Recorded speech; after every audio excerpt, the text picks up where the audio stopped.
ओम अज्ञानतिमिरान्धस्य ज्ञानाञ्जनशलाकया चक्षुरुन्मीलितं येन तस्मै श्रीगुरुवे नमः। नमो ओं विष्णुपादाय कृष्णप्रेष्ठाय भूतले श्रीमते भक्तिवेदांत स्वामिने इति नामिने। नमस्ते सारस्वती देवे गौरवाणी प्रचारिणे निर्विशेष शून्यवादी पाश्चात देश तारिणे। जय श्री कृष्ण चैतन्य प्रभु नित्यानंद श्री अद्वैत गदाधर श्रीवास आदि गौर भक्त वृंद। हरे कृष्ण कृष्ण कृष्ण हरे हरे, हरे राम राम राम हरे हरे। हरे कृष्ण कृष्ण कृष्ण हरे हरे, हरे राम राम राम हरे हरे। हरे कृष्ण कृष्ण कृष्ण हरे हरे, हरे राम राम राम हरे हरे।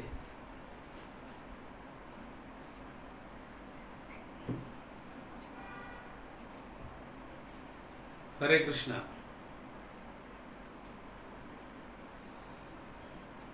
आप सब भक्त वृंद का स्वागत है गौर भक्त वृंद दर्शन में।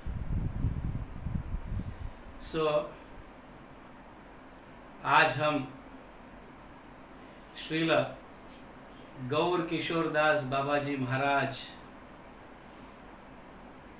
के लीलाओं के विषय में और उनके शिक्षाओं के विषय में चर्चा करेंगे। गौर किशोरदास बाबाजी महाराज हमारे परंपरा के आचार्य है। श्रील भक्ति सिद्धांत सरस्वती ठाकुर महाराज के गुरुदेव है।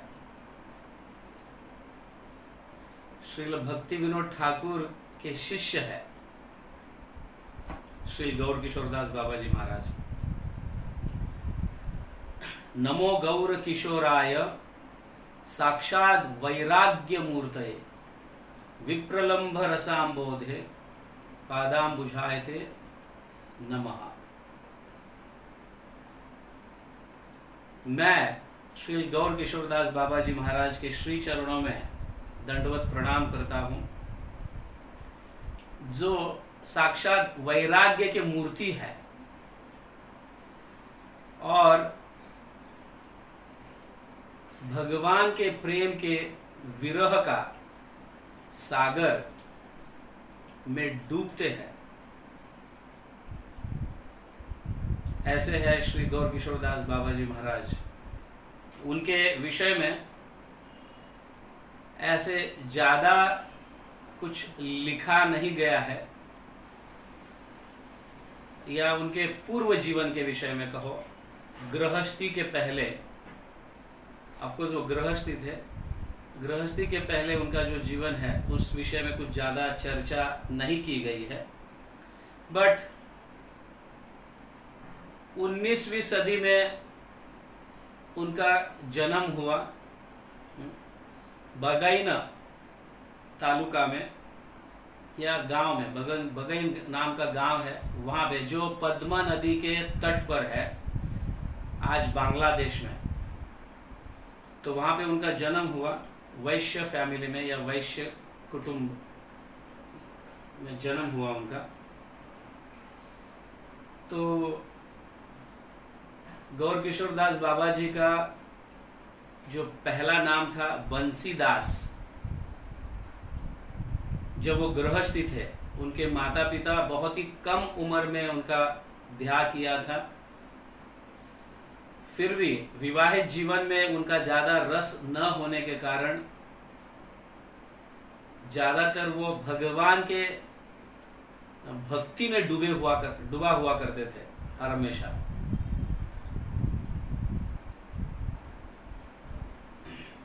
तो किसी तरह से थोड़ी खेती बाड़ी कर अपने पत्नी का या अपने फैमिली का निर्वाह करते थे। 1849 में उनकी पत्नी का देहांत हुआ और बंसीदास अपने गृहस्थी जीवन को त्याग कर वृंदावन चले गए।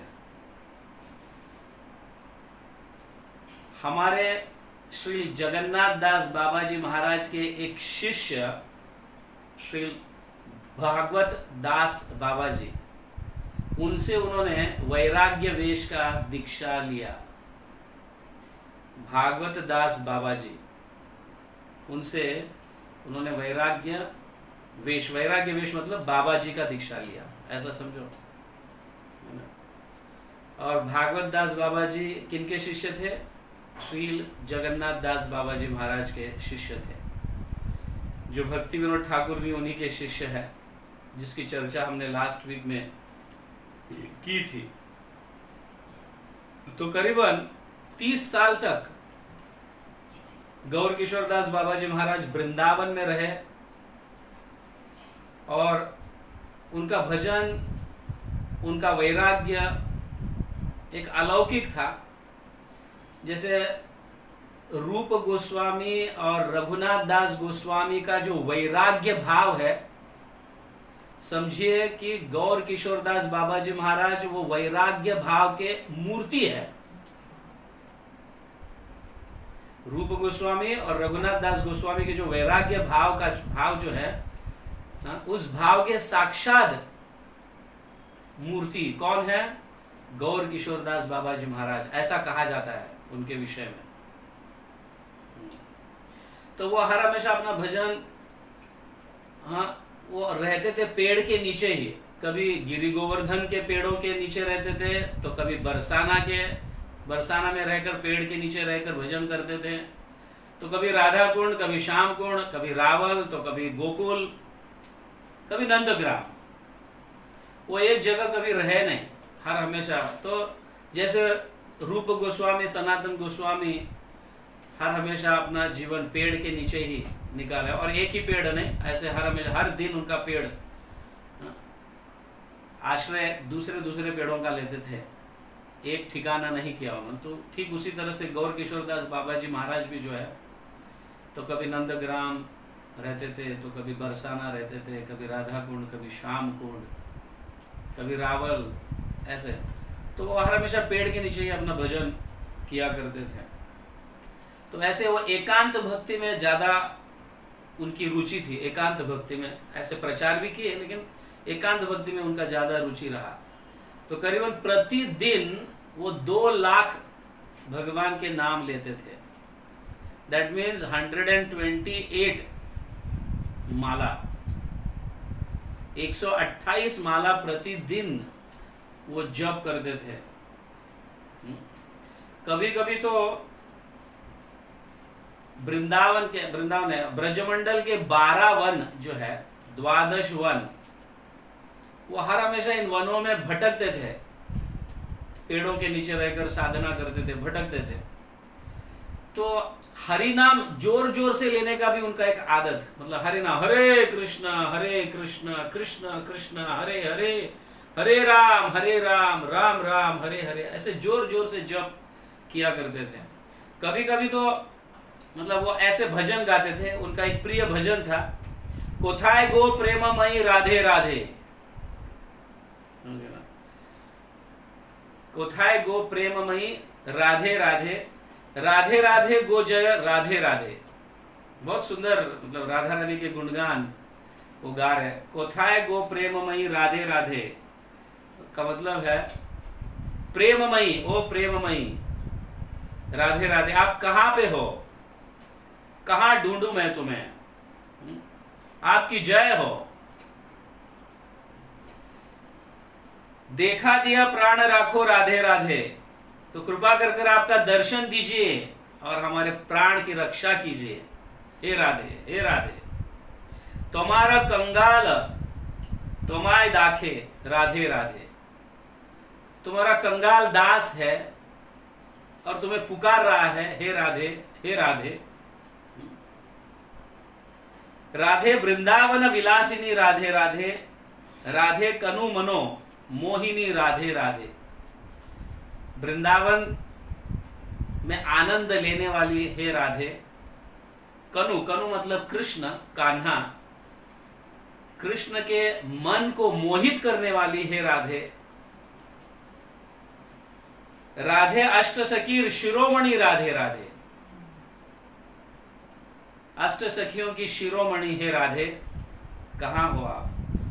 राधे वृषभानु नंदिनी राधे राधे। इस तरह से द्वादश वन में जोर जोर से ऐसे राधा रानी को पुकारते पुकारते, कहाँ पे हो, कहाँ पे हो, ऐसे भाव विमग्न होकर रोते थे, क्रंदन करते थे हर हमेशा। तो श्रील गौर किशोरदास बाबा जी महाराज का रिनंसिएशन, जो वैराग्य है, वो किसी के साथ भी कंपेयर नहीं कर सकते थे। कभी कभी मतलब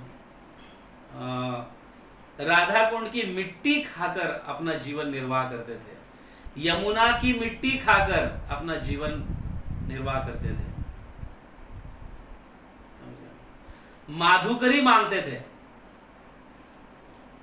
अब ये माधुकरी जो है, जैसे भौरे हर एक फूल के पास जाकर मधु को अपनाता है, उसी तरह से ये माधुकरी शब्द जो आया है, ये मधु से आया है। मधु,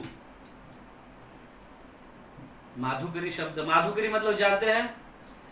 हाँ, माधुकरी मतलब, माधुकरी मांगना मतलब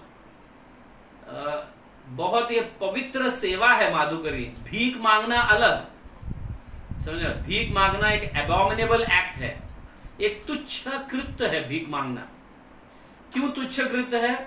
क्योंकि भीख मांगने वाला व्यक्ति जो है ना, वो कुछ पूर्व जन्मों में ऐसे कार्य किए रहते हैं जिसके कारण आज उसकी संपत्ति नष्ट हुई है, या फिर उसे कुछ धन नहीं है, तो वो अन्य लोगों के पास जाकर भीख मांगता है।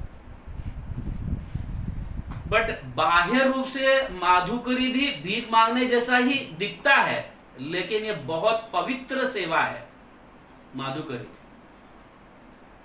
अभी पवित्र सेवा इसलिए कहा जा रहा है क्योंकि मधु जो है, मधु शब्द से माधुकरी आता है, माधुकरी शब्द आता है। तो मधु पवित्र है, अमृत के जैसा है। जैसे हम पंचामृत कहते हैं, पंचामृत, पंचामृत से हम भगवान का अभिषेक करते हैं, जिसके अंदर मीठा पानी होता है, चीनी का पानी, दूध, दही, घी और मधु, ये पंचामृत में आता है। सो मधु अमृत के जैसा है।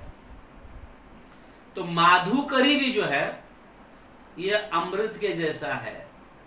ये भीख मांगना नहीं है माधुकरी। एक्चुअली माधुकरी जो है वो सिर्फ वैष्णवों से, ब्राह्मणों से या धामवासियों से ही मांगा जाता है। कर्मियों के पास जाकर माधुकरी मांग नहीं सकते, उसे माधुकरी नहीं कहा जाता।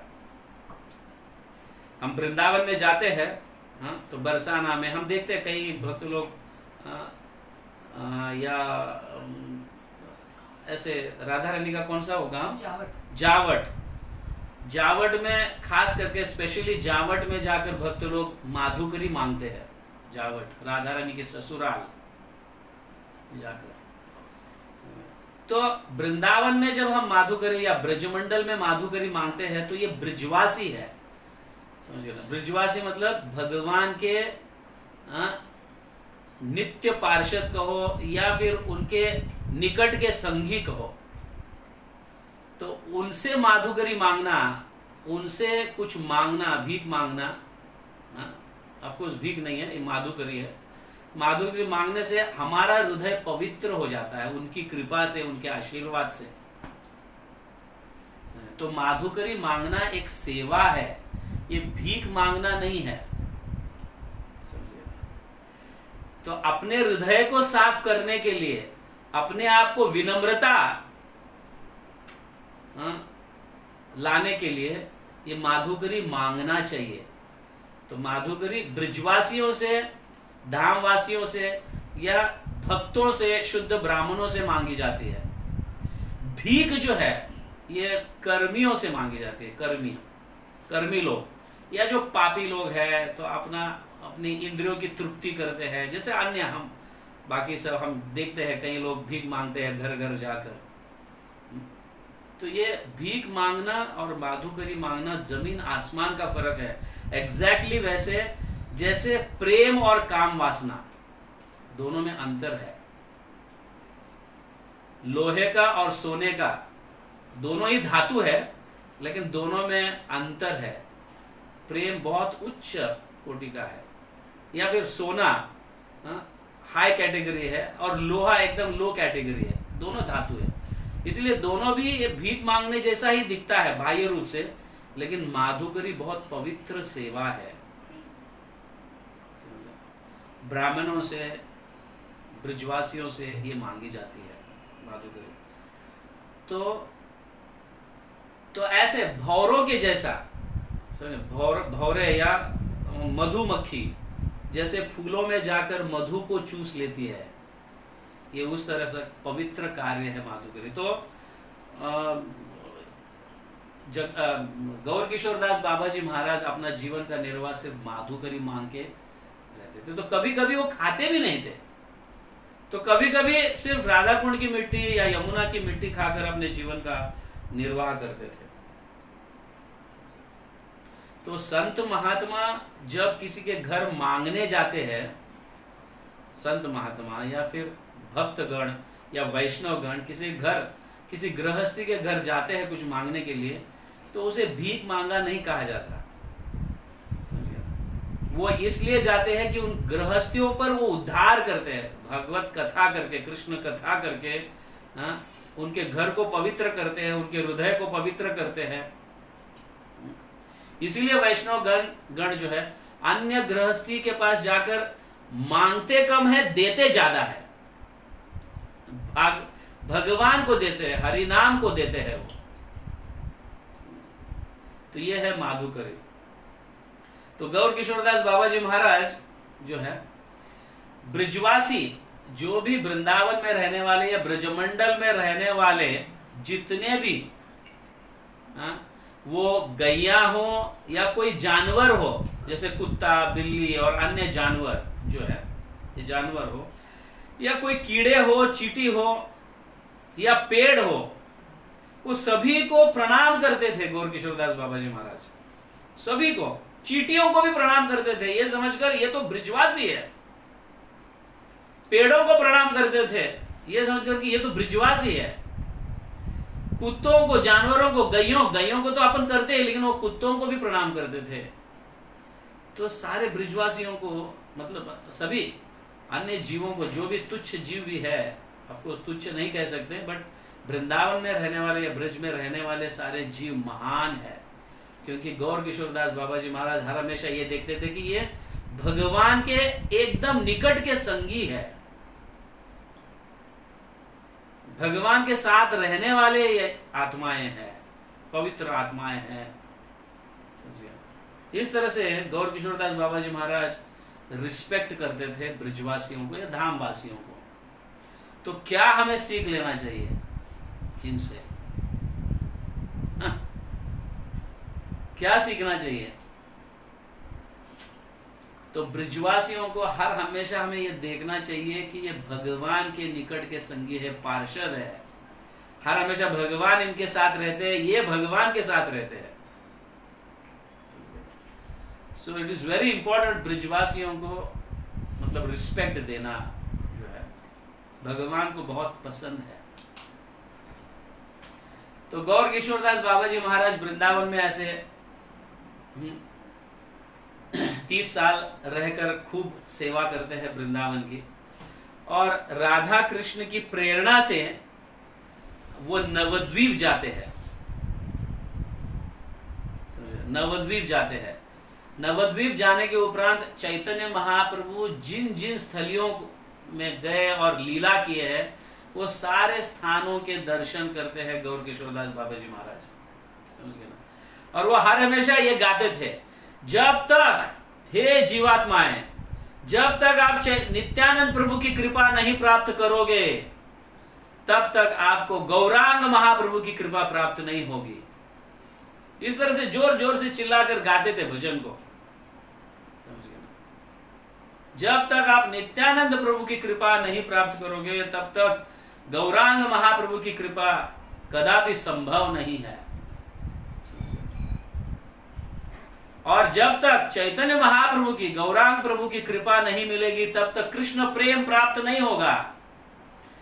और कृष्ण प्रेम प्राप्त नहीं होगा तो आप राधा रानी की और गोपियों की दासी या उनके सेवक बनकर आप कोई भी सेवा नहीं कर पाओगे। सो कितना महत्वपूर्ण शिक्षा है ये जो गौर किशोरदास बाबा जी महाराज हमें दे रहे हैं कि हम नित्यानंद प्रभु की कृपा पहले प्राप्त करना चाहिए। और नित्यानंद प्रभु की कृपा कैसे प्राप्त होती है? प्रचार करने के माध्यम से नित्यानंद प्रभु की कृपा प्राप्त होती है। सिर्फ साधना करने वाले भक्तों को कृपा नित्यानंद प्रभु की नहीं होती है।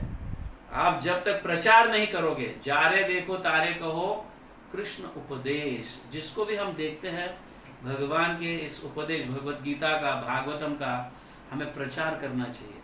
जब हम प्रचार करेंगे तो नित्यानंद प्रभु की कृपा सहज हमें प्राप्त होती है। और नित्यानंद प्रभु की कृपा प्राप्त होती है तो निश्चित रूप से हमें गौरांग महाप्रभु, चैतन्य महाप्रभु की कृपा प्राप्त होती है। चैतन्य महाप्रभु की कृपा प्राप्त हो गई तो समझ लेना कृष्ण प्रेम प्राप्त हुआ। और कृष्ण प्रेम प्राप्त हुआ तो हम राधा रानी के दासी हैं। हम राधा रानी के सेवक बनकर सेवा कर सकते हैं। तो ये बहुत ही सुंदर शिक्षाएं हैं जो गौर किशोरदास बाबा जी महाराज हमें दे रहे हैं। तो प्रचार करना बहुत इम्पोर्टेंट है। 1893 में जब चैतन्य महाप्रभु के आविर्भाव का स्थान प्राप्त हुआ था, 1893 में जगन्नाथ दास बाबा जी महाराज कंफर्म्ड किए थे कि यही है वो स्थान जहाँ पे चैतन्य महाप्रभु जन्म लिए। तो वहाँ पे जगन्नाथ दास बाबा जी महाराज जो है तो मायापुर में वहाँ पे वो कहते हैं गौर किशोरदास बाबा जी महाराज को कि अब आप यहीं पे रहोगे, अब नवद्वीप छोड़ के आप कहीं नहीं जाओगे। कौन कहते हैं? जगन्नाथ दास बाबा जी महाराज। किसको? गौर किशोरदास बाबा जी महाराज को कहते हैं। और गौर किशोरदास बाबा जी महाराज इस आदेश को अपना लाइफ एंड सोल समझकर वो वहीं पे रहते हैं, नवद्वीप में। और नवद्वीप में भी वो माधुकरी ही मांगते थे और गंगा की मिट्टी खाकर कभी कभी जीते थे और कभी कभी कुछ खाते भी नहीं थे। और कई समय तक, कई लंबे समय तक ऐसे वो कुछ खाते भी नहीं थे। ऐसे सुना जाता है कि मिट्टी खाने के कारण उनकी आंखों की दृष्टि चली गई। ऐसे कहते हैं वैष्णव लोग। तो इस तरह से गौर किशोरदास बाबा जी महाराज जो भी एकांत में भक्ति करना चाहते हैं या ऐसे उच्च कोटि के भक्ति को प्राप्त करना चाहते हैं तो उसके लिए स्टैंडर्ड्स उन्होंने बताया, सेट किया था कि कैसे हमें अपना डाइट फॉलो करना चाहिए, कैसे मतलब क्या खाना चाहिए। माधुकरी मांगकर खाना चाहिए, जो मिलता है उस पर निर्वाह करना चाहिए, ऐसे। तो श्रील भक्ति विनोद ठाकुर इनके वैराग्य को देखकर अति संतुष्ट, अति प्रसन्न हो गए थे। बहुत प्रसन्न हुए थे भक्ति विनोद ठाकुर इनके वैराग्य को देखकर। और गौर किशोरदास बाबा जी महाराज हर हमेशा भक्ति विनोद ठाकुर के घर जाकर भागवत कथा श्रवण करते थे, भागवत पर चर्चा करते थे, वैष्णव के सिद्धांतों को समझते थे। श्रील भक्ति विनोद ठाकुर के घर जाकर, मतलब भक्ति विनोद ठाकुर समझाते थे ये सब। तो वहां पे जो है, और वैसे गौर किशोरदास बाबा जी महाराज 2 ग्रंथों को लेकर हर हमेशा घूमते थे। नरोत्तम दास ठाकुर के 2 ग्रंथ है, प्रार्थना और प्रेम भक्ति चंद्रिका। इन 2 ग्रंथों को वो अपने प्राण समझते थे। उन 2 ग्रंथों को हर हमेशा लेकर घूमते थे, उन्हीं को पढ़ते थे, बार बार पढ़ते थे। तो जब भक्ति विनोद ठाकुर के घर जाते थे और भक्ति विनोद ठाकुर का संग करते थे, भागवत कथा श्रवण वगैरह करते थे, तो वहां पे जब पहली बार इन 1898 में श्रील भक्ति सिद्धांत सरस्वती ठाकुर के साथ उनका पहला मुलाकात हुआ। पहली बार गौर किशोरदास बाबा जी महाराज से वो मिले वहां पे। जब जब पहली बार गए थे गौर किशोर दास वहाँ, उसके उपरांत वो बार बार जाकर वहाँ पे कथा सुनते थे, क्योंकि भक्तिविनोद ठाकुर के सिद्धांतों को बहुत अच्छी तरह से, मतलब ऑफ कोर्स गौर किशोर दास बाबा जी महाराज भक्तिविनोद ठाकुर को अपने शिक्षा गुरु मानते थे। भागवत परंपरा इसे कहा गया है। तो ये हर हमेशा गोद्रुम द्वीप में स्वानंद सुखदा कुंज जो है, हम देखे कई बार हम नवद्वीप जाते हैं तो भक्तिविनोद ठाकुर के घर को भेंट देते हैं, वहाँ पे जाते हैं। वहाँ पे जगन्नाथ दास बाबा जी का भी भजन कुटीर है, भक्तिविनोद ठाकुर के घर में ही भजन कुटीर है। वहाँ पे जगन्नाथ दास बाबा जी रहते थे और कथा श्रवण पर ज़्यादा जोर दिए है गौर किशोर दास बाबा जी महाराज, श्रवण पर ज़्यादा जोर दिए है। तो we have to see that. तो उस समय तो जब गौर किशोर दास बाबा जी महाराज के वैराग्य को देखकर भक्ति सिद्धांत सरस्वती ठाकुर महाराज भी बहुत इम्प्रेस हो जाते हैं। वैसे तो भक्ति सिद्धांत सरस्वती ठाकुर महाराज जो है भक्तिविनोद ठाकुर से एक्चुअली दीक्षा लेना चाहते थे, बट भक्तिविनोद ठाकुर गाइड करते हैं कि तुम गौर किशोर दास बाबा जी महाराज से दीक्षा लो। और जब उनके वैराग्य को देखकर मतलब एकदम आश्चर्यचकित हो जाते हैं कि क्या वैराग्य है। आप सोचिए, गौर किशोर दास बाबा जी महाराज अंगूठा छाप है, और भक्ति सिद्धांत सरस्वती ठाकुर महाराज जो है इतने महान, मतलब बहुत पढ़े लिखे हैं। एस्ट्रोलॉजी कहो, एस्ट्रोनॉमी कहो, व्याकरण कहो, किसमें वो विख्यात नहीं थे, समझ गया, जबरदस्त विख्यात थे। और भक्तिविनोद ठाकुर ऐसे व्यक्ति को गौर किशोर दास बाबा जी महाराज से दीक्षा लेने के लिए कह रहे हैं। आप सोच सकते हैं कि गौर किशोर दास बाबा जी महाराज अंगूठा छाप, मतलब पढ़े लिखे नहीं होते हुए भी क्या उनका भाव होगा, क्या उनका स्तर होगा, जो ऐसे व्यक्ति उनसे दीक्षा ले रहे हैं। भक्तिविनोद ठाकुर उनसे दीक्षा लेने के लिए मार्गदर्शन कर रहे हैं। तो जब भक्तिविनोद ठाकुर उनको मार्गदर्शन करते हैं कि तुम गौर किशोर दास बाबा जी महाराज से दीक्षा लो, तो भक्ति सिद्धांत सरस्वती ठाकुर महाराज तो उनसे कई बार कहते हैं कि मुझे आपसे दीक्षा लेना है, मुझे आपसे दीक्षा लेना है, ऐसे कई बार कहते हैं। और गौर किशोर दास बाबा जी महाराज कई बार टालते हैं, क्योंकि गौर किशोर दास बाबा जी महाराज अपने जीवन में वो मतलब संकल्प करते हैं कि मैं कभी शिष्य नहीं बनाऊंगा। ये एग्जैक्टली इनका जब पढ़ता हूँ तो मुझे लोकनाथ गोस्वामी का भी याद आता है। उनका भी एक ही शिष्य नरोत्तम दास ठाकुर, और यहाँ पे गौर किशोर दास बाबा जी महाराज के भी जो है एक ही शिष्य, वो है श्रील भक्ति सिद्धांत सरस्वती ठाकुर। तो गौर किशोर दास बाबा जी महाराज के एक ही शिष्य रहे हैं, वो है श्री वर्ष भानवी दायिताय दास। तो उनका नाम ऐसा दिया गया था। बट ये कथा ऐसी आती है कि पहली बार जब भक्ति सिद्धांत सरस्वती ठाकुर महाराज गौर किशोर दास बाबा जी महाराज से दीक्षा लेने के लिए दीक्षा देने के लिए कहते हैं कि मुझे मैं आपको गुरु मानना चाहता हूँ, आपसे दीक्षा लेना चाहता हूँ, तो पहली बार तो वो टालते हैं।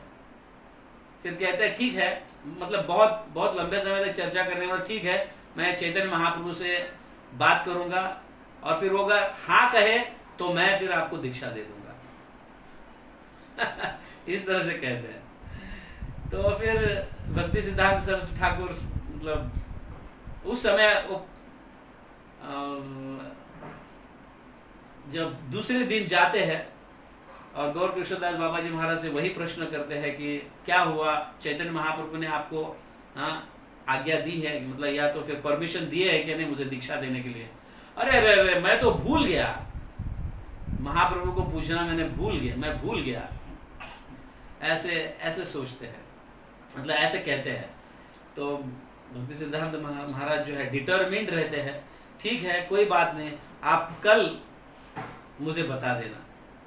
तो इस तरह से जब तीसरे दिन जब वापस भक्ति सिद्धांत महाराज आते हैं और गौर किशोर दास बाबा जी से पूछते हैं कि क्या हुआ मुझे दीक्षा, तो बाबा जी कहते हैं कि अरे तू कितना पढ़ा लिखा है, हाँ, और मैं तो अंगूठा छाप हूँ, मैं कैसे दे सकता हूँ तुझे। ये सब इस तरह से कहने लगते हैं कि एक्चुअली ये बताना चाहते हैं गौर किशोर दास बाबा जी महाराज कि भगवत प्राप्ति के लिए, हाँ, या दीक्षा प्राप्त करने के लिए ऐसे पंडिताई की कोई जरूरत नहीं है। इतना स्कॉलरली होने की जरूरत नहीं है, ऐसे वो दर्शाना चाहते हैं। बट इस तरह से वो कह रहे हैं कि तू तो इतना पढ़ा लिखा है, तू कुछ और कोई और गुरु को ढूंढ, मैं तो अनपढ़ हूँ, मैं तो मतलब पढ़ा लिखा नहीं हूँ, मैं तो अपना नाम भी लिखना नहीं जानता, तो मैं तुझे कैसे दीक्षा देता। तो उस समय तो ये बार बार टालते हुए ये देखकर भक्ति सिद्धांत महाराज डिटरमिन्ड हो जाते हैं, अगर आप मुझे दीक्षा नहीं दोगे तो मैं यहीं पे नदी में कूद कर अपना प्राण दूंगा। और वो हमारी जैसे ढोंगी बात नहीं कर रहे भक्ति सिद्धांत महाराज। समझ गए, मैं प्राण दे दूंगा। अगर हमारे गुरु हाँ ठीक है जाओ दे दो तो हमारी हाल क्या होगी। हम तो ऐसे ऊपर ऊपर कहते, लेकिन भक्ति सिद्धांत हमारे डिटरमिन्ड थे। और ये गौर किशोर दास बाबा जी महाराज जानते थे कि ये कहा है मतलब ये करके दिखाएगा, इसीलिए फिर उनका हृदय जो है पिघल जाता है और फिर वो दीक्षा देते हैं, मंत्र दीक्षा देते हैं। तो उस समय उन्हें नाम देते हैं श्री वर्ष भानवी दयित दास, ऐसा।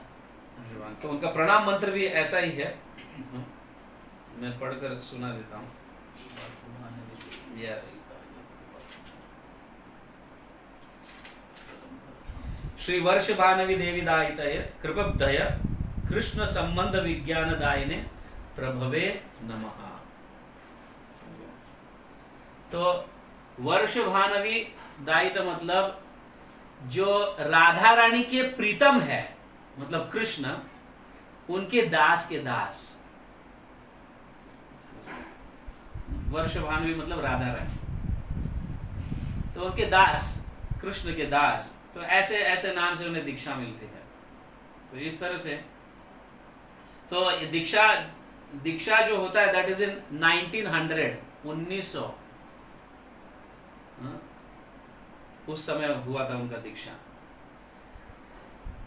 तो श्रील भक्ति सिद्धांत सरस्वती ठाकुर महाराज अपने गुरु के विषय में बहुत सुंदर लिखते हैं। अब ये एक्चुअली ये लिखा हुआ जो है भक्ति सिद्धांत महाराज इंग्लिश में लिखे हैं, तो इंग्लिश में मैं इसे पढ़ूंगा exactly. It is very wonderful glorification of Gaur Kishor Das Baba ji Maharaj. बहुत सुंदर स्तुति की है और इसे हमें सुनना भी चाहिए। ये इंग्लिश में पढ़कर मेरी योग्यता के अनुसार इसे मैं हिंदी में ट्रांसलेट करने का प्रयास करूंगा। क्या लिखते हैं श्रील प्रभुपाद, उस समय भक्ति सिद्धांत महाराज को प्रभुपाद कहा जाता था। Srila Prabhupada wrote the following words about his guru। तो मतलब भक्ति सिद्धांत महाराज अपने गुरु के विषय में ये लिखते हैं कि with exemplary humility in order to show the world definitively the path of auspicious। इसका अर्थ है विनम्रता जो है यह हर हमेशा आपको भाग्य दिलाता है, आपके भाग्य का उदय करता है विनम्रता। सो वो इस तरह से लिखते हैं, in order to complete the gaping need that I felt I was busily trying to get my hands on everything under the sun. I thought that possessions would fulfil my needs. Over time, I had indeed accumulated a great number of rare possessions, but I was not able to rid myself of the sense of being unfulfilled। तो ये कह रहे हैं तो मतलब वो ये कहना चाहते हैं कि मैं बहुत पढ़ा लिखा और कई पोजेशंस को मैंने प्राप्त किया जो रेयर है, बहुत कम लोगों को ये प्राप्त होती है, ऐसे पोजेशंस मेरे को मिले हैं, फिर भी मैं असंतुष्ट रहा। तो ये एग्जैक्टली ये ऐसा जैसे व्यासदेव 18 पुराण 4 वेद ये सब लिटरेरी फॉर्म करने के बाद भी असंतुष्ट रहे, संतुष्ट नहीं रहे। तो तब उनके गुरु नारद मुनि आकर उन्हें भगवान के विषय में लिखने के लिए, भगवान के भक्तों के विषय में लिखने के लिए कहते हैं। तो जब तक गुरु की कृपा प्राप्त नहीं होगी आप असंतुष्ट ही रहोगे, कितना भी आप बड़े इंसान क्यों ना बने। तो इसलिए भक्ति विनोद ठाकुर को जब ये कहते हैं कि मैं इतना सब, इतने लोगों को परास्त व्याकरण में इसमें और इतना अच्छे पोजीशंस प्राप्त करने के बाद भी मैं असंतुष्ट रहा, तो भक्ति विनोद ठाकुर कहते हैं कि यस। तो तब व्यासदेव की बात भक्ति सिद्धांत महाराज को कहते हैं भक्ति विनोद ठाकुर कि आपकी भी जो स्थिति है वेद व्यास के जैसे ही है, इसीलिए आपको गुरु का आश्रय लेना चाहिए। गुरु का आश्रय लेने से आप संतुष्ट हो जाओगे, आप शांत हो जाओगे। तो वो यहाँ पे कह रहे कि मैं ऐसे कई पोजीशंस, तो गौरांग महाप्रभु की कृपा से मुझे दो भगवान के एकदम प्रिय गण प्राप्त हुए, वो है श्रील भक्ति विनोद ठाकुर और गौर किशोरदास बाबा जी महाराज। ऐसे वो अपने इसमें लेख में कहते हैं। तो I had encountered many personalities who have reputed to be great saints. तो अच्छे अच्छे संतों को भी उन्होंने मतलब देखा कि मतलब उनसे वार्तालाप करके कई लोगों को उन्होंने परास्त किया अपने ज्ञान के माध्यम से। इस तरह से वो ये कह रहे हैं। तो उनमें भी मैं कई बार कुछ मतलब क्या कहते हैं कमियां देखता था, इसलिए मैं उन्हें रिस्पेक्ट नहीं देता था। मतलब ऐसे भक्त, मतलब यहाँ पे उन संतों की बात की जा रही, संतों में भी, उन संतों में भी कुछ कमियां थी। तो मैं जब देखता था तो मेरे हृदय से उनके लिए आदर नहीं हुआ करता था। तो Fortunately, the supremely merciful Sri Gauranga Mahaprabhu allowed two of his dearest companions to show their kindness to me. तो चैतन्य महाप्रभु की कृपा से मुझे ये दो जन प्राप्त हुए। एनीहो, लेटर थोड़ा बड़ा है, मैं उसको कोशिश करता हूँ हिंदी में डायरेक्ट ये करने का। तो मैं जो अपने अहंकार वश में होकर मैं मेरे हित के लिए क्या है ये भूल गया, तो मुझे मेरे जो शिक्षा गुरु, मेरे हितचिंतक श्रील भक्ति विनोद ठाकुर जो है, जो मेरे हितचिंतक है, वो मेरे प्रभु से इंट्रोड्यूस कर दिए। मेरे प्रभु मतलब मेरे गुरु, मतलब गौर किशोरदास बाबा जी महाराज से मेरा परिचय करवा दिया। और वो कहते हैं जब मैं मेरे प्रभु को देखा, मतलब मेरे गुरु को देखा, उनके श्री चरणों का दर्शन किया, तो मैं ऐसा पहले समझता था कि जितने भी इस पृथ्वी पर मनुष्य रूप धारण किए हैं, तो भले संतों के रूप में क्यों ना हो, कुछ ना कुछ कमियां तो रहती है, समझ गए। उस संतों में भी कुछ ना कुछ कमियां तो होती है। लेकिन जब मैं गौर किशोरदास बाबा जी, मेरे गुरु का, मेरे प्रभु का मैंने जब दर्शन किया, तो मैं झूठा साबित हुआ कि ऐसे भी संत महात्मा, ऐसे भी वैरागी, ऐसे भी भगवत निष्ठा, ऐसे भी लोग है, समझ गए ना। ऐसे वो कहते हैं यहाँ पे, समझ गए ना। तो अपॉन सीइंग माय प्रभु's divine character, I realise that there truly were flawless Vaishnavas in the world who matched the ideal. तो ऐसे भी वैष्णव है इस दुनिया में, ऐसे मैं सोचने लगा। ऐसे भक्ति सिद्धांत महाराज लिखते हैं। आगे लिखते हैं, many people who saw Gaur Kishordas Babaji, whether innocent or experienced, young or old, learned or ignorant, or proud of their being advanced devotees, were not able to truly see him. तो वो ज्ञानी व्यक्ति हो, अज्ञान हो, या फिर तरुण हो या वृद्ध हो, या इनोसेंट मतलब सिंपल हो, या फिर एक्सपीरियंस्ड अनुभवी हो, ये सारे लोग, और जो मतलब भक्त भी, जो अहंकारी भक्त है, भक्त होने के कारण जिनमें अहंकार है, ऐसे लोग भी मेरे गुरु का सही दर्शन नहीं कर पाए। उनको देखते हुए भी वो मेरे गुरु का दर्शन नहीं कर पाए, उनको समझ नहीं पाए, ऐसे उनका कहना है। सो ये है कृष्ण भक्त का डिवाइन पावर, ये है आध्यात्मिक उनकी शक्ति। तो वो कहते हैं hundreds of people came to him seeking help in fulfilling their material desires and he would give them advice, but this was a kind of deception। समझ गया ना? वो क्या है, हजारों हजारों लोग मेरे गुरु के पास आते थे कुछ भौतिक चीजों मांगने के लिए, और मेरे गुरु उन्हें आशीर्वाद देते थे। अभी भौतिक चीज मांगने के लिए जब गुरु के पास जाते हैं और वो आशीर्वाद देते हैं, बट वो आशीर्वाद एक्चुअल में नहीं होता है, वो छल होता है। समझ गए ना? तो गुरु के दो रूप होते हैं, ऐसे गौर गोविंद महाराज बताते हैं गुरु के दो रूप होते हैं, एक कृपा और एक कपट, एक छल।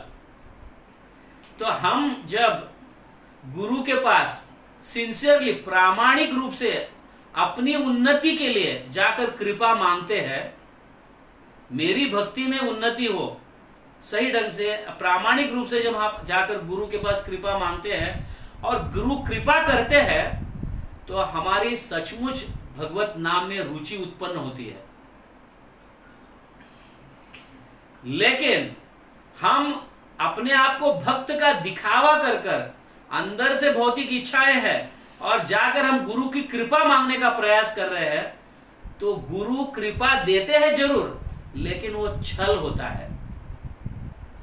तो वो भौतिक चीज में उन्नति करता है और भक्ति में पीछे रह जाता है। समझ गया ना? इसीलिए सरल हृदय, साफ हृदय से हम जाकर गुरु के पास कृपा मांगनी चाहिए। तो हम गुरु के पास कृपा, मतलब गुरु जी कृपा करो, गुरुदेव कृपा करो, ऐसे कहते हैं। तो बिजनेस के लिए कहो, धंधे के लिए या नौकरी के लिए, इस तरह से जाकर हम उनको कृपा समझते हैं। वो देते जरूर है, लेकिन एक्चुअली वो छल होता है। गुरु कृपा करते हैं, बट वो क्या है, छल के रूप में रूपांतर होता है कि वो भक्त जो है वो भौतिक में उन्नति करता है और भक्ति में पीछे रह जाता है। तो ये है दो प्रकार के स्वरूप गुरु के, कृपा और कपट, छल। तो हम कपट मन से जाकर गुरु के पास कृपा नहीं मांगनी चाहिए, तो हम ही एक्चुअली छल जाते हैं। हम छल के रूप में जाते हैं गुरु के पास और जाकर बाह्य रूप से उच्च भक्त दिखाते हैं, गुरुदेव कृपा करो, गुरुदेव कृपा करो, और गुरुदेव कृपा करते हैं, बट हम ही छले जाते हैं। समझिए? तो गुरु के पास भी कृपा कैसी मांगनी चाहिए, ये बहुत महत्वपूर्ण है। तो इस तरह से वो कहते हैं, तो मेरे गुरु, मेरे प्रभु जो है वो चीटर नहीं थे, ऐसे वो लिखते हैं। समझिए? बहुत सुंदर वर्णन करते हैं यहाँ पे। तो his sincere affection was incomparable. It proved that the attainment of spiritual powers is a deception. आप अभी यहाँ पे देखो कितना सुंदर कहा जा रहा है, आपको आध्यात्मिक सिद्धियां भी अगर प्राप्त होती है तो भी वो छल है आध्यात्मिक दृष्टि से। आध्यात्मिक सिद्धियां मतलब दिखने में कैसा लगता है कि मैं मतलब मेरा ये पोजीशन, भक्ति में मुझे ये पोजीशन मिले, वो पोजीशन मिले, इसलिए हम भक्ति करते हैं। समझ गए ना? कभी कभी हम देखते हैं कि पोजीशंस के लिए हम बहुत ज्यादा फंड्स लेके आते हैं। फंड्स लाएंगे तो मेरे जैसा फंड्स कोई नहीं लाता है, इसलिए मुझे ये पोजीशन दिया गया है। समझ गए ना? तो ये पोजीशन भी प्राप्त होना ये छल के जैसा है, सचमुच आध्यात्मिक दृष्टि से देखा जाए तो। अगर गुरु की कृपा से प्राप्त होता है तो वो अलग है, लेकिन हमारे मन में अगर ये भाव है कि मुझे ये पोजीशन प्राप्त करना है आध्यात्मिक में, तो उसके लिए हम जो प्रयास करते हैं तो वो भी एक प्रकार का छल है। तो भगवान देते हैं, गुरु की कृपा से वो पोजीशन मिलता है तो वो एक सेवा है, बट पोजीशन प्राप्त करने के लिए हम वो प्रयास करना भक्ति में, वो छल के जैसा है। आप समझ रहे हैं? तो यहाँ पे इस तरह से ये दृष्टांत कहा जा, मतलब दिया जा रहा है इस तरह से। तो he showed no enmity for those who opposed him or disagreed with him. Similarly, he made no particular external show of affection for those who were objects of his compassion. He used to say, वो इस तरह से कहते थे, मैं किसी पर द्वेष नहीं करता, किसी को ना किसी को प्रेम करता हूं, मेरे लिए सभी लोग आदरणीय है। कितना सुंदर स्टेटमेंट है ये, समझ गया? मेरे लिए सभी लोग आदरणीय है, मैं किसी को द्वेष नहीं करता, द्वेष रूप में नहीं देखता, ना ही मैं किसी को प्रेम करता हूं। तो ये सचमुच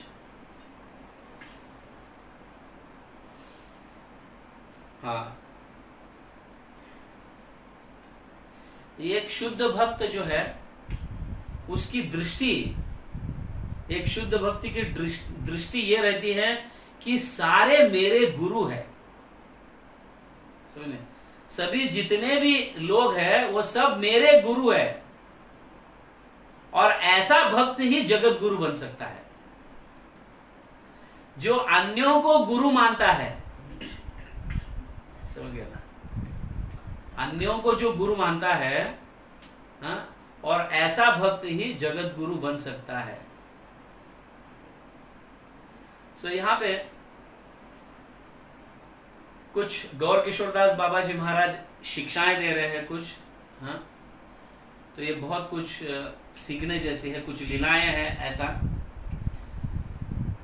तो भौतिकवादी लोग मेरे पास ना आए, इसलिए वो हर हमेशा अपना स्थान जो है ना वो टॉयलेट में रहकर अपना भजन करते थे।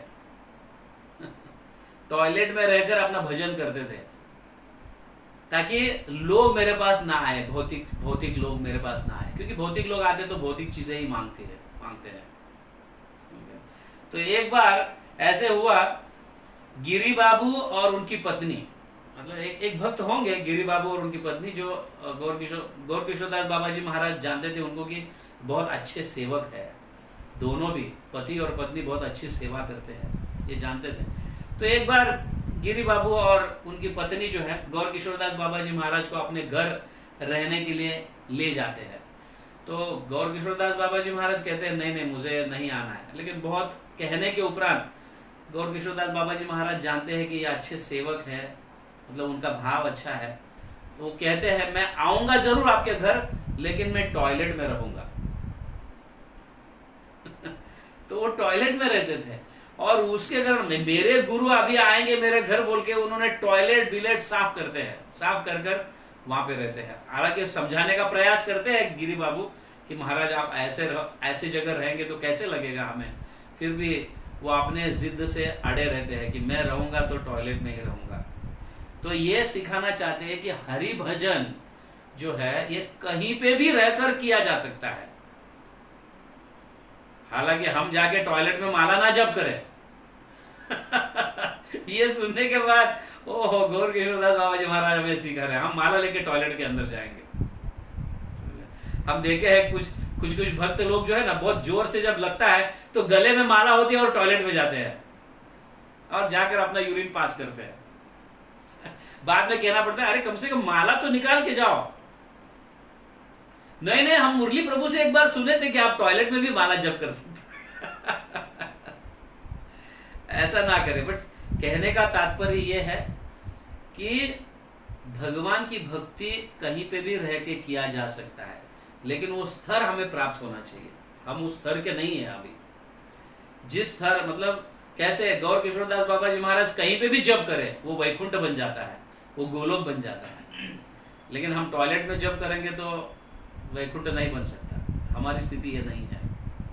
तो ये सीख है। एक बार सनातन गोस्वामी महाराज का तिरोभाव महोत्सव था, तो गौर किशोरदास बाबा जी महाराज डिसाइड करते हैं कि हम सनातन गोस्वामी का तिरोभाव महोत्सव करेंगे। तो एक भक्त कहता है महाराज ये सब स्पॉन्सर कौन करेगा, अपने पास तो कोई लक्ष्मी नहीं है, कुछ ऐसा ये है नहीं है, वो नहीं है, तो ये सारा मतलब ये फेस्टिवल का महोत्सव का जो है ये सब खर्चा वगैरह कौन स्पॉन्सर कौन करेगा। तो गौर किशोरदास बाबा जी महाराज उस व्यक्ति को बुलाते हैं, इधर आओ। बोलते हैं हमारा फेस्टिवल स्पेशल होगा, स्पेशल। तो यहाँ पे प्रसाद विशाद की व्यवस्था करने की जरूरत नहीं। सुबह मंगल आरती से लेकर दूसरे दिन सुबह तक हम सिर्फ जप करेंगे। That is our greatest festival. So 24 hours हम जप करेंगे। कोई खाएगा नहीं, कोई पिएगा नहीं, कोई अपने स्थान से उठेगा नहीं। तो उनको बुलाए और उनको बोले हमारा ये फेस्टिवल रहेगा, हमारा खाने पीने का फेस्टिवल नहीं है। समझ गया ना? वो बुलाए उनको और सभी को लेकर सनातन गोस्वामी का तिरुभाव उत्सव मनाया उन्होंने। और 24 आवर्स, लिटरली 24 आवर्स चैंटिंग किए सब बैठ के। किसी ने खाया नहीं, किसी ने नहीं पिया। अभी कहां से खर्चा होगा? So this is one way of celebrating festivals. समझ गया? अगर हमारे पास अगर ऐसा धन, ऐसा ये नहीं है, तो फेस्टिवल हम कैसे कर सकते हैं? 24 hours chanting, that is the biggest festival. 24 घंटा जप करो। और ये तिरुभाव, जन्माष्टमी भी, सपोज जन्माष्टमी भी हमारे पास अगर धन नहीं है, हम गरीब है, जन्माष्टमी मनाना है, तो 24 आवर्स चैंटिंग करो। That is real Janmashtami. तो गौर किशोर दास बाबा जी महाराज हमें इस तरह से ये सिखा रहे हैं कि हम फेस्टिवल्स भी बिना धन के, बिना पैसे के हम फेस्टिवल, वैष्णव बहुत इंटेलिजेंट होते हैं। फेस्टिवल्स कैसे मना सकते हैं? देखिए आप, बिना धन के भी फेस्टिवल, बिना प्रसाद का भी फेस्टिवल हम मना सकते हैं बाय चैंटिंग 24 आवर्स। तो एक बार गौर किशोर दास बाबा जी महाराज के पास कैलकाटा में एडवाइस लेने के लिए एक डॉक्टर आते हैं कि मैं नवद्वीप में जो है फ्री हेल्थ क्लिनिक खोलना चाहता हूं। मतलब नवद्वीप वासियां आए और मुझसे मतलब फ्री इलाज कर कर चले जाए। तो गौर किशोर दास बाबा जी महाराज उस डॉक्टर को कहते हैं, पहले तुम्हारा ये विचार त्याग दो कि तुम फ्री हेल्थ क्लिनिक खोलोगे, क्योंकि वहां पे कौन आएंगे? सारे कर्मी लोग आएंगे और अपना इलाज करके जाएंगे। उससे तो अच्छा है तुम नाम दे दो सबको, औषधि के रूप में क्या है? नाम दे दो। कम से कम वो अपने कर्मों से मुक्त तो हो जाएंगे, कर्म बंधन से छूट जाएंगे।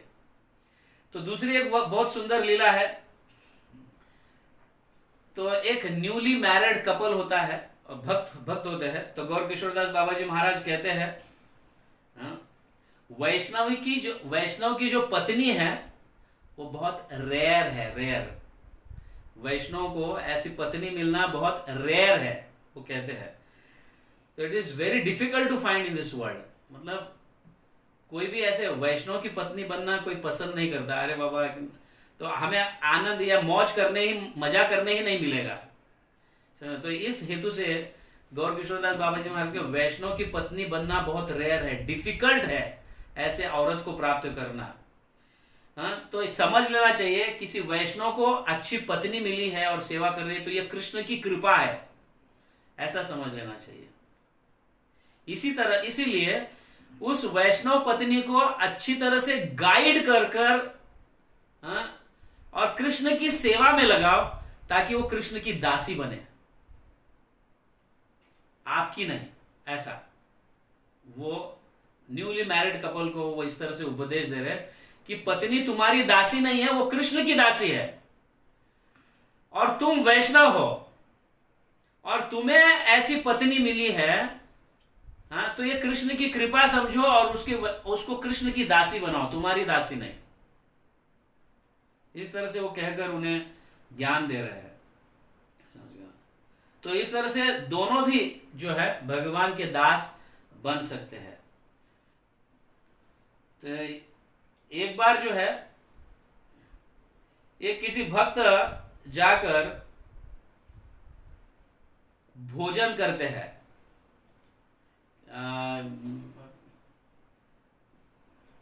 किसी एक फेस्टिवल में जाकर भोजन करते हैं।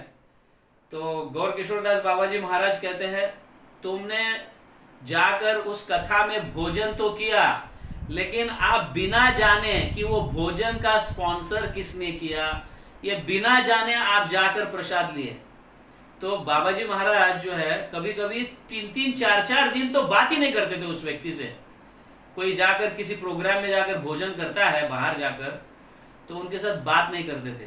तो कहीं पे भी आप जब बाहर जाकर खाते हो तो ये समझना चाहिए कि कौन बनाया है उसे, कौन स्पॉन्सर किया है, कैसे व्यक्ति से हम खा रहे हैं।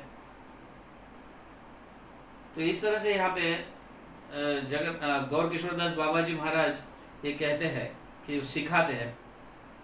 तो वैसे एक व्यक्ति जाकर खाया था तो उसको बहुत डांटे।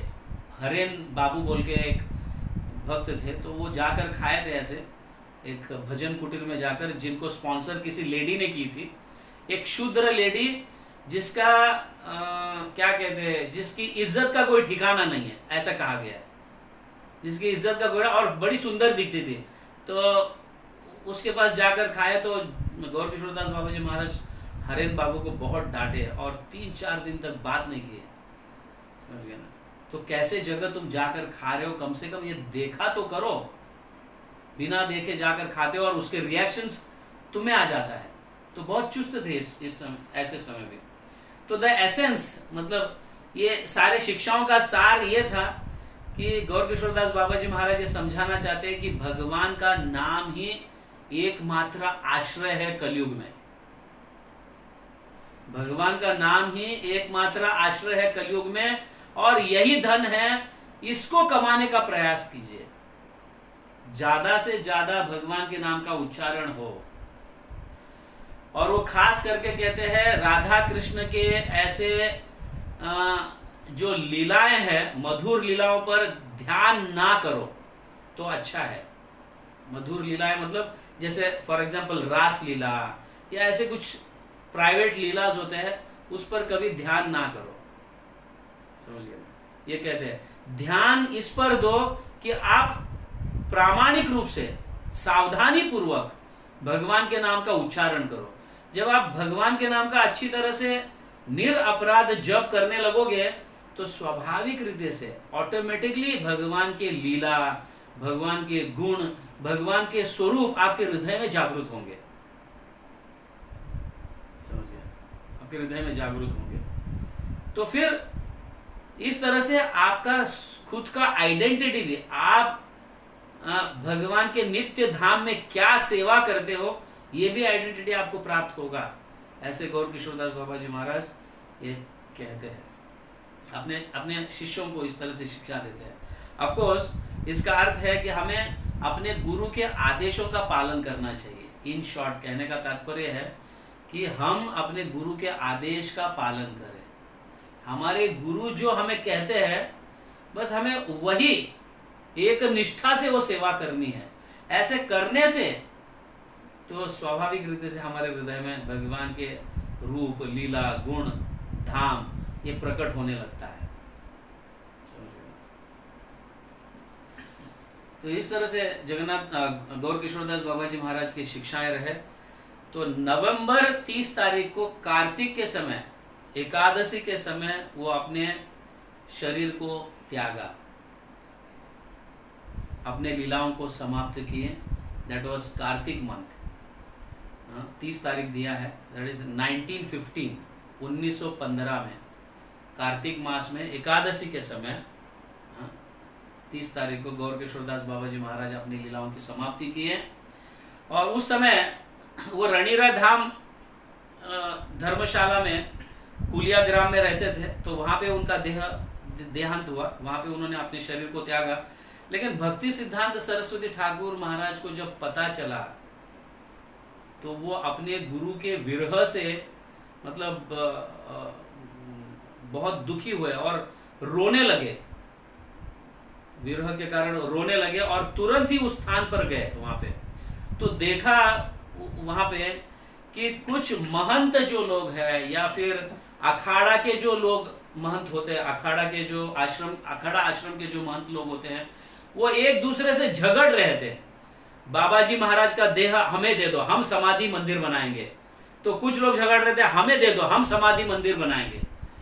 ये नहीं था कि उनको बाबा जी महाराज के लिए, मतलब गौर किशोर दास बाबा जी महाराज के लिए उन्हें स्नेह या प्रेम था, ये बात नहीं थी। जब भक्ति सिद्धांत महाराज आके देखे तो उन्होंने ये देखा कि ये दो आश्रम के लोग या 2-3 आश्रम के लोग हम बनाएंगे बाबा जी महाराज का समाधि मंदिर, वो इसलिए झगड़ रहे थे ताकि गौर किशोरदास बाबा जी महाराज इतने विरक्त वैराग्य थे, उनकी इतना विख्यात मतलब प्रसिद्ध हुआ था कि लोग यहाँ पे इस मंदिर में आएंगे दर्शन करने के लिए और खूब दक्षिणा देंगे।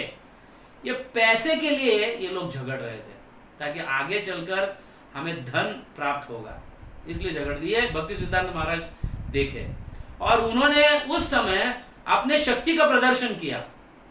उन्होंने ये कहा उस समय कि मैं अकेला ही मेरे गुरु का शिष्य हूं।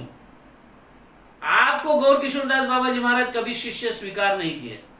तो वो ये कह रहे थे गौर किशोरदास बाबा जी महाराज तो बाबा जी थे, वैरागी थे, तो हम भी बाबा जी है, तो हमारा अधिकार बनता है बाबा जी का हम समाधि मंदिर बनाए। तो उस समय भक्ति सिद्धांत महाराज सन्यास भी नहीं लिए थे, उस समय सन्यासी नहीं थे भक्ति सिद्धांत महाराज। तो वो आए और उस समय उन्होंने शक्ति का प्रदर्शन किया। मेरे गुरु को सिर्फ वो ही हाथ लगा सकता है जो साल में कभी स्त्री का संग नहीं किया होगा। एक साल में ये साल में कोई स्त्री का संग नहीं किया होगा, ऐसा ही व्यक्ति मेरे गुरु को स्पर्श कर सकता है। तो सारे जन एकदम चुप बैठे, कोई कुछ नहीं बोल पाया। ठीक है, एक साल नहीं 6 महीने के लिए भी अगर कोई स्त्री संग नहीं किया हो, वो मेरे गुरु को स्पर्श कर सकता है। फिर 3 महीने के लिए उतरते हैं। ओके, 3 महीने ने 3 दिन के लिए भी अगर कोई संग नहीं किया है कोई स्त्री का, आप अपने आप को बाबा जी कहते हो, वैरागी कहते हो, अगर तुम 3 दिन के लिए भी स्त्री का संग नहीं किया है तो आप मेरे गुरु को समाधि दे सकते हो। तो उतना ये बहस देखकर वहां पे एक पुलिस अधिकारी आता है, वहां पे नवद्वीप का पुलिस अधिकारी आता है, वहां पे आकर कहने लगता है कि उस समय भक्ति सिद्धांत महाराज को श्रील प्रभुपाद के नाम से ही जानते थे, सभी लोग श्रील प्रभुपाद कहते थे। तो श्रील प्रभुपाद, आप ऐसे कैसे कह रहे हो कि आप कैसे विश्वास करोगे कि ये लोग 3 दिन के लिए भी स्त्री का संग नहीं किया होगा, ये कैसे आप विश्वास करोगे, आप तो कह रहे हो। तो तब भक्ति सिद्धांत महाराज कहते हैं कि अगर वो सचमुच प्रामाणिक से वो अगर कहेंगे कि हाँ हम 3 दिन के लिए भी स्त्री का संग नहीं किया है, तो वो अगर आकर मेरे गुरु को स्पर्श करते और लेके जाना तो मैं जाने दे दूंगा। तो किसी की हिम्मत नहीं होती है। देखो, वैराग्य बाबा जी का वेश धारण किए हुए है, फिर भी यहाँ पे क्या सीखने जैसा है, समझिए ना। उस समय ऐसे सहजिया लोग थे कि बाबा जी का वेश धारण कर कर भी स्त्री का संग करते थे। तो ऐसे सहजिया, ऐसे अपसंप्रदाय, तो हमें बहुत सावधानी पूर्वक ऐसे मतलब भक्ति विनोद ठाकुर भी और अपने श्रील प्रभुपाद भी बहुत एकदम स्ट्रिक्ट थे ऐसे लोगों के।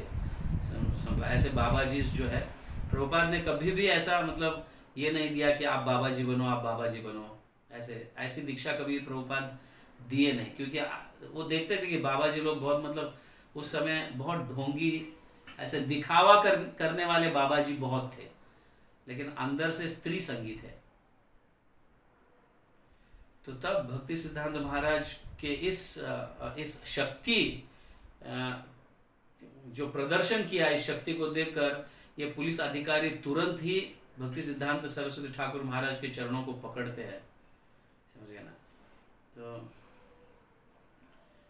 ये है। और कुलिया ग्राम के मतलब उस नवद्वीप के लोग जो है वो कहते थे कि बाबा जी महाराज का ऐसा इच्छा था, गौर किशोरदास बाबा जी महाराज का ऐसा इच्छा था कि मेरे पैर को रस्सी बांधकर मेरे देह को आप नवद्वीप में घसीटते लेके जाओ ताकि धाम की मिट्टी मेरे शरीर पर लगे, ऐसा।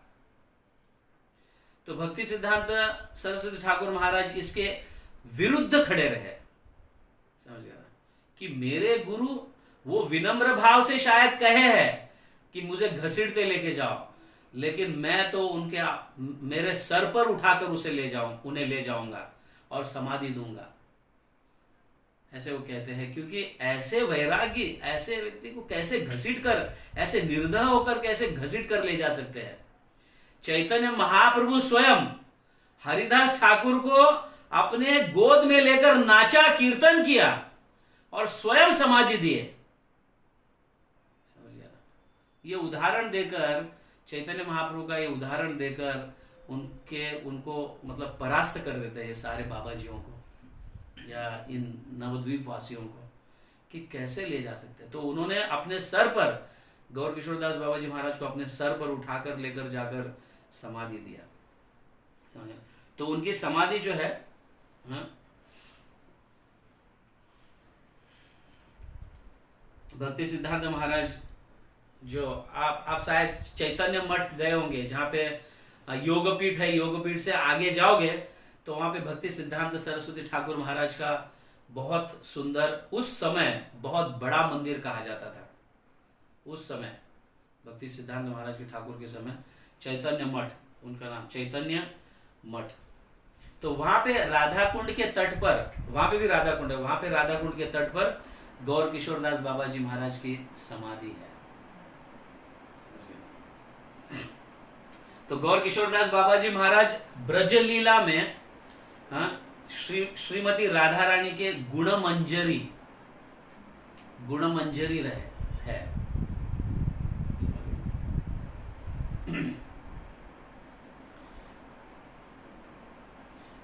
और गौर किशोरदास बाबा जी महाराज का पुष्प समाधि भी है, जहाँ राधा कुंड में, वृंदावन में उनका पुष्प समाधि भी है, राधा कुंड के तट पर। और यहाँ पे रियल समाधि है, जहाँ पे नवद्वीप में है, या मतलब मायापुर में। तो इस तरह से गौर किशोरदास बाबा जी महाराज हमें बहुत कुछ शिक्षाएं देते हैं, खास करके वैराग्य की शिक्षा देते हैं। उनसे हमें एक्चुअली वैराग्य सीखना चाहिए। इनफैक्ट कम से कम इतना तो कि हम ऐसे कर्मियों के घर या कहीं अन्य स्थानों पर जाकर ना भोजन करें। जीवेर लालसा इति उतुधाय, शिष्णोदर परायण कृष्ण प्रेम ना पाए। जीवेर लालसा मतलब जिह्वा के लालसा के कारण हम यहाँ वहां खाने के लिए भागते रहते हैं। समझे? उससे क्या होता है, शिश्न और उदर मतलब सेक्सुअल और पेट, इसके पोषण के लिए, सेक्स के लिए और अपने पेट के उदर का भरण करने के लिए हम यहाँ वहां भागते हैं। और ये ध्यान में रखिए, ऐसे लोगों के प्रति मतलब या ऐसे लोगों को कृष्ण भक्ति कभी प्राप्त नहीं होता। शिष्ण उदर परायण कृष्ण प्रेम ना पाए। तो ये सचमुच सीखने जैसा है गौर किशोरदास बाबा जी महाराज से, वैराग्य जीवन। तो हमें ऑफकोर्स ऐसा वैराग्य तो हम सपने में भी सोच नहीं सकते, कम से कम इस जीवन में। बट निश्चित रूप से हम कुछ न कुछ ऐसा मतलब ऐसा भाव को अपनाना चाहिए। प्रति साल कह सकते हो, कुछ एक चीज को त्याग सकते हैं और एक कुछ ऐसी चीज को अपना सकते हैं। तो ये सीखना चाहिए।